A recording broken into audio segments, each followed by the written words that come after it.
On part en Chine à présent, où l'homme fort du régime, Wen Jiabao, est au cœur d'un scandale d'ampleur. Une grande enquête américaine révèle la fortune qu'il aurait amassée pendant ses années au pouvoir. On parle de 2 milliards d'euros. Le même Wen Jiabao qui, à son arrivée, promettait l'exemplarité.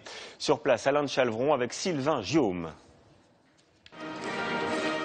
C'était devenu presque un rituel. À l'occasion de la réunion annuelle de l'Assemblée nationale populaire, le Premier ministre Wen Jiabao dénoncer les problèmes qui, je cite, font l'objet de vives réactions parmi la population, en tête desquelles il citait la corruption. Et sur Internet, nouveau moyen de communication entre les dirigeants chinois et le peuple quand ça les arrange, le Premier ministre se montrait menaçant. Qui que ce soit, quel poste important qu'il occupe, tant qu'il enfreint la loi et transgresse la discipline, qu'il soit corrompu et touche des pots de vin, personne n'échappe à la punition sévère. Le voilà, à en croire le New York Times, rattrapé par les affaires. Selon le journal américain, ses proches, femmes, fils, frères et même sa vieille mère auraient amassé une fortune de 2 milliards 100 millions d'euros dans des business divers allant de la bijouterie à la finance. Information qualifiée de diffamatoire par le porte-parole du ministère chinois des Affaires étrangères, information immédiatement censurée. À vrai dire, même si elle n'avait pas été censurée, elle n'aurait guère étonné les Chinois.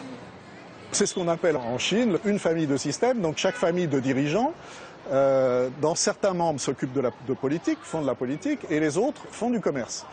Et donc, on a un partage des tâches, en quelque sorte. Rien d'illégal en droit chinois dans ce système. Il est tellement généralisé à tous les niveaux que même les révélations sur la fortune des proches du futur numéro 1 chinois, Xi Jinping, qui sera formellement élu dans quelques jours, n'ont guère fait parler.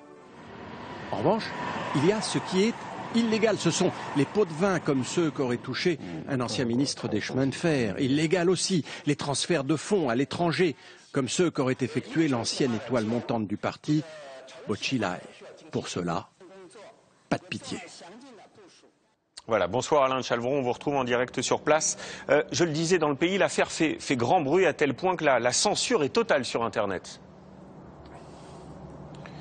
Oui, effectivement, c'est ce qu'on appelle la grande muraille cybernétique qui est censée protéger la Chine du mauvais Internet. Alors c'est très simple, il y a deux types de censure, des censures permanentes comme Facebook par exemple et des censures conjoncturelles. Par exemple, le mot New York Times, le groupe de mots New York Times est tout simplement inaccessible en Chine. Alors il y a des moyens de contourner cette censure, c'est le bouche à oreille d'abord qui est très efficace en Chine et puis des moyens techniques qu'on appelle les proxys qui reroutent votre Internet par des pays tiers. Et puis il y a les télévisions étrangères. Alors là c'est très simple, il y a des agents qui parlent parfaitement la langue de cette télévision, qui la suivent en permanence et dès qu'on aborde un sujet qui fâche, eh bien on coupe. C'est le noir à l'antenne et c'est certainement ce qui est en train de se passer nous concernant.